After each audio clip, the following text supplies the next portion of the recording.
नमस्कार, स्वराज पोस्ट में आपका स्वागत है। मैं वेद सिंह। कल एक दिवसीय दौरे पर राहुल गांधी बिहार आते हैं और बिहार के बेगूसराय में कन्हैया कुमार के साथ पलायन रोको नौकरी दो यात्रा में शामिल होते हैं। उनके बिहार आने के बाद कयास काफी ज्यादा लगाया जा रहा है कि महागठबंधन में सब ठीक नहीं है। ऐसा मेरा कहना नहीं है, ऐसा लगातार सत्ता पक्ष की तरफ से जो बयान आ रहे हैं उसके आधार पे हम आपको कह रहे हैं। मैं बता दूं आपको कि एक तरफ कहा जा रहा है कि महागठबंधन में सब ठीक नहीं है, इसके पीछे की कई सारे कारण भी हैं। पहला, नेता प्रतिपक्ष तेजस्वी यादव को आरजेडी हमेशा से ये बात कह रही है कि महागठबंधन में सीएम कैंडिडेट के तौर पर तेजस्वी यादव हैं, लेकिन उनके ही घटक दल कांग्रेस के तरफ से अभी तक सीएम फेस पे कोई भी स्पष्टीकरण नहीं आया है। इसको लेकर के जब सवाल किए गए बिहार सरकार के मंत्री संतोष सुमन से, तो उन्होंने भी काफी तंज कसते हुए अपने अंदाज में राहुल गांधी से लेकर आरजेडी पर हमला बोल रहा है। क्या कुछ कहा है, पहले चलकर आप इस वीडियो को देखें।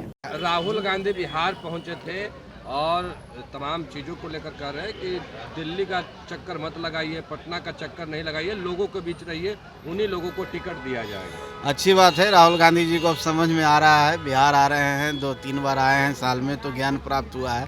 मेरी शुभकामना है।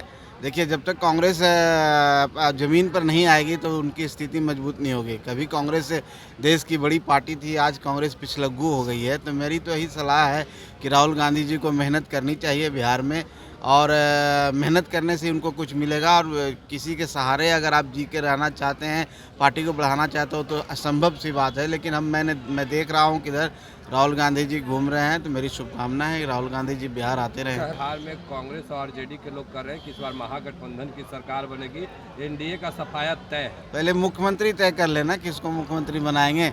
राहुल गांधी जी अगर धूप में घूम रहे हैं, एसी छोड़ करके रोड पर घूम रहे हैं, आप समझ लीजिए कि उनके मन में क्या चल रहा है। वो अकेले चुनाव लड़ेंगे, इसलिए इन लोगों का सपना कभी नहीं होना, क्योंकि एक साथ हो ही नहीं सकता है। आप चुनाव प्रचार में एक दूसरे की जगह जाते नहीं, हेलीकॉप्टर पर मछली खाते हैं, कांग्रेस वाले को पूछते भी नहीं है, तो कैसे इस तरह के काम चलेगा। इसलिए वो मुकेश सहनी कर रहे हैं डिप्टी सीएम बनने की बात। अब देख लीजिए ना, 60 सीट पर स्वघोषित हो गए हैं, डिप्टी सीएम भी बन चुके हैं, एक आदमी सीएम बन चुका है। तो ये सब सपने देखने का सबको अधिकार है, सपना देखने दीजिए भाई। बहुत धन्यवाद। तो आपने साफ तौर पर देखा कि किस तरह से संतोष सुमन ने तंज कसा और कहा कि राहुल गांधी पहले अपने कार्यकर्ता को संभालें, क्योंकि कल जो ऐसा मामला हमारे सामने देखने को मिला कि पटना के सदाकत आश्रम कहें तो कांग्रेस कार्यालय में 2 लोगों के बीच काफ़ी जमकर मार पिटाई हुई। उसके बाद से काफ़ी ज़्यादा जो सियासी हलचल है तेज हो चुका है।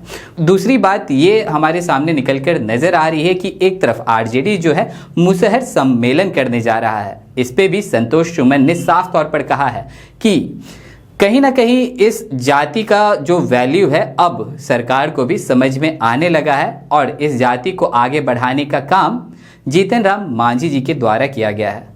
अब 2025 का विधानसभा चुनाव भी नजदीक है। एक तरफ महागठबंधन टूट जाएगी, इसका भी भविष्यवाणी कर रहे हैं मंत्री संतोष सुमन। तो चलिए, और भी ऐसे तमाम खबरों का सिलसिला इसी प्रकार बना रहेगा स्वराज पोस्ट पे। अपनी प्रतिक्रिया को हमारे कमेंट बॉक्स में जरूर साझा करें। धन्यवाद।